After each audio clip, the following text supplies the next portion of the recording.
C'est not to me. Hi, hey, hello, how are ya? Welcome back to another video. This video I wanted to talk about all of the books that I read in September. I know that I'm late, but whatever, because I want to talk about these books, so here you go. The first book that I read in September was Queen of Shadows by Sarah J. Maas. It is a part of the Throne of Glass series. I feel like it's hard to talk about a book that's like so far into a series. There are 8 books in this series. This is technically 4th, I believe, but because there's a prequel book that like you do need to read, I guess it's the 5th. It is the 5th one that I've read. And it's just hard to like talk about a book in a series without spoiling anything, but I did give this one 5 stars. I don't have it with me because I read it on my Kindle. That is a common theme. I really like reading things on my Kindle, especially when they're bigger books. For me, I just feel like I read it faster, which I know makes no sense. It's still the same length, but I think because I'm not holding like a giant chunk of a book, I feel like it just goes by faster. So I read it on my Kindle.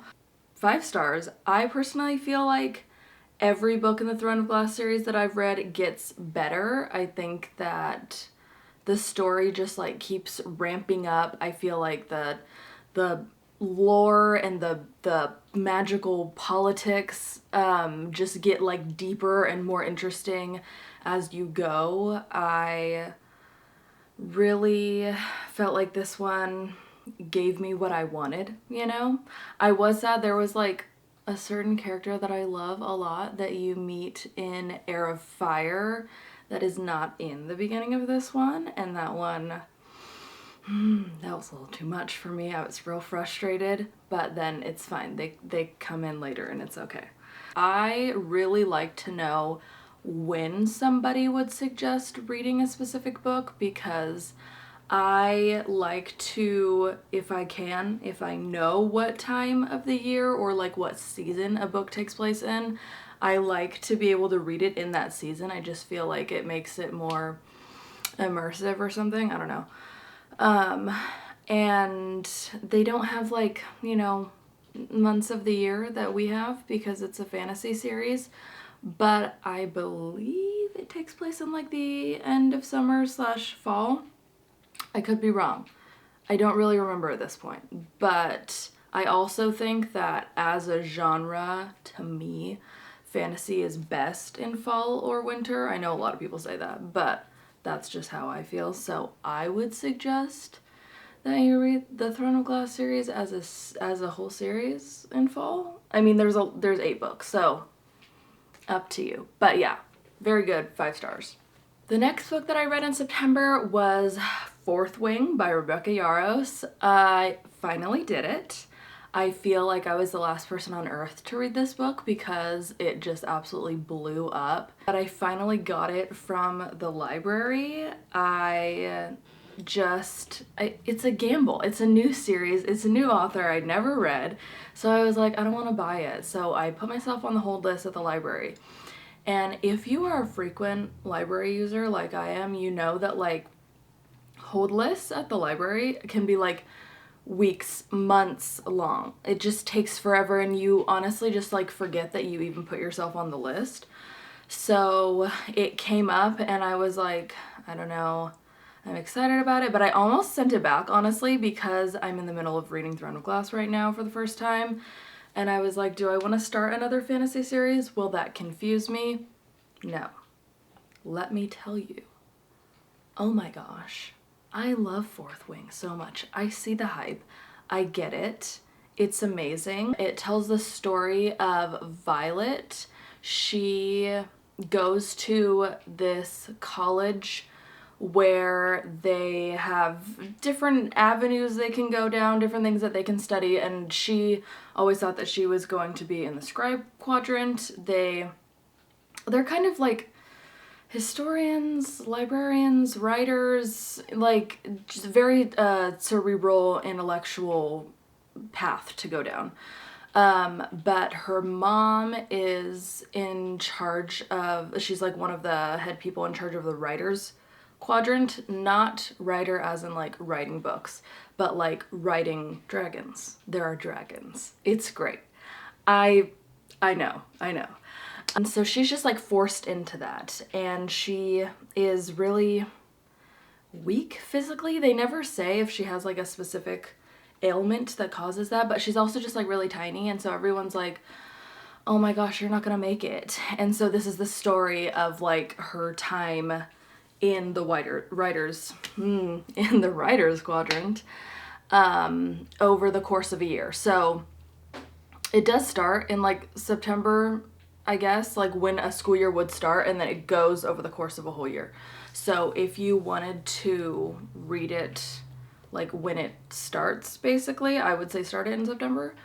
But it does go out through like the whole school year.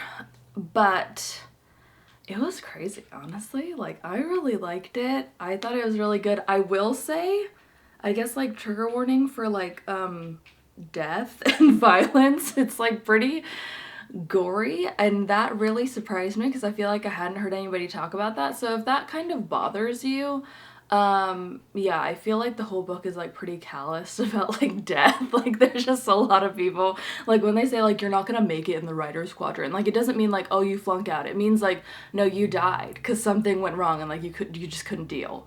So I would say be wary of that. But if you're into fantasy, I would say get into Fourth Wing. Also, the second one is coming out in November, and I'm beyond stoked. I've already pre-ordered it on my Kindle because I can't wait and I need to read it immediately. The next book that I read in September was The Last Devil to Die, which is the fourth book in the Thursday Murder Club series by Richard Osman. I can't say enough good things about this series. I feel like maybe it's a little bit niche. It does fall into the mystery genre, and it is about old people that solve murders together at their retirement home. So if that sounds strange to you, like, let me just reassure you that like it's so good. It's so wholesome and cute, and like just it's all the things that you want. Like, honestly, the retirement home that they live in, it's also British, by the way. Like, I want to live there. Like, genuinely, I so badly want to live at Cooper's Chase when I'm an old person and solve murders. That sounds amazing. And it's just like, this series is just like so close to my heart. Like, I would read any book in this series. I would read any book that Richard Osman ever writes, honestly. He only has this series right now, but in the acknowledgements for the fourth book, he said that he's gonna start a new series, and I'm really excited about that. So I would definitely recommend it. I can't tell you much about it because it is the fourth book in a series, but it follows the four main characters, Elizabeth, Joyce, Ron, and Ibrahim, as they get into trouble in their old age. And it's so cute. It's so wholesome. I highly suggest it. Also, it takes place in like the couple days after Christmas and then throughout January. So I would say that's the best time to read it. Oh, and I gave that 5 stars, obviously. The next book that I read in September was What You Gonna Do by Avery Flynn. And let me just start off by saying this is one of the cutest covers I've ever seen. It's so, look at that. Do you see how cute that is? Unfortunately, that's just about the only good thing I have to say about this book. Is that dramatic and maybe a little bit mean? Maybe, but this is my opinion. This is my YouTube channel, so what you gonna do?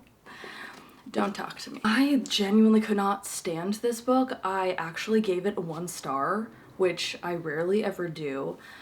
Let me just list the ways that I could not stand this book. Like, obviously, if you want to read it, go ahead, but like, would I recommend it? No. So in order to like tell you my feelings about this book, I need to go back in time. We need to go to last year, and I need to tell you about another book that I read. It's called The Ex-Hex. I can't remember the name of the author right now because it doesn't matter. I was so excited to read The Ex-Hex because all that I want as somebody that frequently reads romance and also loves Halloween and October and fall, all that I wanted was a cute witchy romance, and I really thought I was gonna get that with the Ex-Hex. I know that a lot of people like that book, so I feel bad about like bagging on it, but it wasn't for me. I feel like because I'm a very like logical person, it really upset me that the magic system is not like super clearly defined. Like there was just a lot of stuff in that book where it's just like, you know, this, and it's just like, you know about it. And I'm like, no, literally, what are you talking about? You know, like, not like it's like a shining example of like, oh, a perfect magic system or whatever, but at least like, you know, when you start Harry Potter and you're just like, okay, I know what's happening. You're explaining things to me at a reasonable pace. That did not happen in the Ex-Hex, and it really like just pissed me off. And so then I felt like because of that, and then because some of the other things were just like kind of lame in the book, like I felt like I didn't connect to the characters, so I just like didn't care. I think I gave that book a 2-star. So this year I was like, I'm gonna do it. I'm going to find my cute witchy romance that I've been looking for 2 years now. So I found this one at Barnes & Noble when I went book shopping on my birthday. I was like, I'm gonna find cute books for October. And I saw this cover and I was like, literally, that's adorable. It's gotta be good, right? No, this one makes the Ex-Hex look like it's like classical literature, honestly. I feel bad saying about that because like somebody like Avery Flynn, whoever they are, worked really hard on this book, but it was all for naught because in my opinion it's just not good. First of all, it's first person present tense point of view, which I really don't like. And there's also, it's not just that it's first person present tense, there's a lot of fourth wall breakage, which just feels very cringe to me. Like the first line is just hi in asterisks, waves, and I'm just like, don't do that. Don't hi, like I'm reading a book. This is not a movie. It just felt really cringe. It's dual POV, so that's cool. Most of the time I really enjoy that, like getting both love interests' point of views. I think that that's always interesting. But because I didn't care about them or this book, it made no difference to me. There were some really annoying things like, you know, like in the Smurfs movie, how they talk about how, like, we just put Smurf in front of everything. Like, you go to the Smurf dentist and you get a Smurf root canal. Like, it felt like that, but with the word witch. Like, it would be like, I went on Witchygram today because her job is that she's a social media manager, which, like, I obviously know that lots of people have that as a job, but it just feels weird and kind of cringe in books. Like, I know that Destiny Sidwell talks about that all the time, how that's like one of her icks, and like honestly, I feel that. Like it just feels like, ew, because lots of people have that job, but like not the average Joe. So it also just feels kind of like unrealistic and weird. Again, the magic system is undefined. It's like too simple and too complicated at the same time. Then there are like witch politics, which was wholly unnecessary. I literally don't care about the witch politics. There's like the council and the resistance and the group of misfits, and they have an alliance because their magical powers are just like jacked up, but like why? I don't know. There's no reason for it. Like there's a side character that every time she like does a spell, she sneezes uncontrollably. Why? It's never explained, but it doesn't really matter either because I don't care. I'm not even gonna tell you what it's about. I'm gonna tell you what it's about. Like you can do your research if you want to, but like it just wasn't good. I wouldn't recommend it. If you want to read it in October. 1 star. That's what you're gonna do. Then lastly, in September, I read Call Me by Your Name by Andre Aciman. I'm probably not saying that correctly, and I don't I didn't even think to like look it up before I started filming, but whatever. I wanted to read this book because I bought it at a used bookstore for only a couple dollars because I've never seen the movie. I still haven't at this point. I've not seen the movie, and I was like, oh, okay, I'll just read the book and then I can watch the movie. And I was telling my sister about it, and she was like, I have a friend that has it, we'll read it together. So I buddy read this with my sister. There are 4 parts to it, so we were just gonna like split it up in each part and then like talk about it. I have to say the writing is absolutely beautiful. Like the prose is definitely like on another level of like sophistication. And I really enjoyed that. It feels like very poetic. But I did listen to the audiobook for most of this, and it's read by Armie Hammer, who is in the movie, but we now know is not a good guy in real life. So it felt a little creepy. Also, I can't just like not mention this. So this book is a love story between Oliver and Elio, and Elio is 17 and Oliver is like 24, I think, and that just felt really yucky. My husband also read this book and we looked it up. And when the story takes place, which I believe is in like the 80s, and then it might be the same case now, but I know at least in the 80s, like that was not illegal. The age of consent is 14. So it's not illegal, but that doesn't make it feel okay, you know? It just felt really yucky to me. It felt creepy. And you're in Elio's head the whole time. It's from his perspective. And you really just see how much he overthinks, like how much he is in his head about Oliver and what Oliver thinks about him. And it's just a little bit unsettling because you just feel like you get the sense the whole time, because he is a literal child, that he's being manipulated. And he is. And so, I don't know. It's like, the book is beautiful, but like, am I rooting for them? No, because I'm creeped out. So, I don't know. That made it a little bit of a rough read. Also, there's a scene in part 3 that I was not ready for, that like really caught me off guard, and I did not enjoy it. It was not cute, and it was really unsettling to me, because I still haven't seen the movie. I don't know if it's in the movie. I feel like it's probably not, because I feel like I would have heard people talk about it. But yeah, that disturbed me. I did give it 4 stars because, like I said, the writing is just like amazing, and I feel like I can't ignore that, but it definitely wasn't a 5-star because, yeah, there were a lot of things that I was like, that's not for me, you know.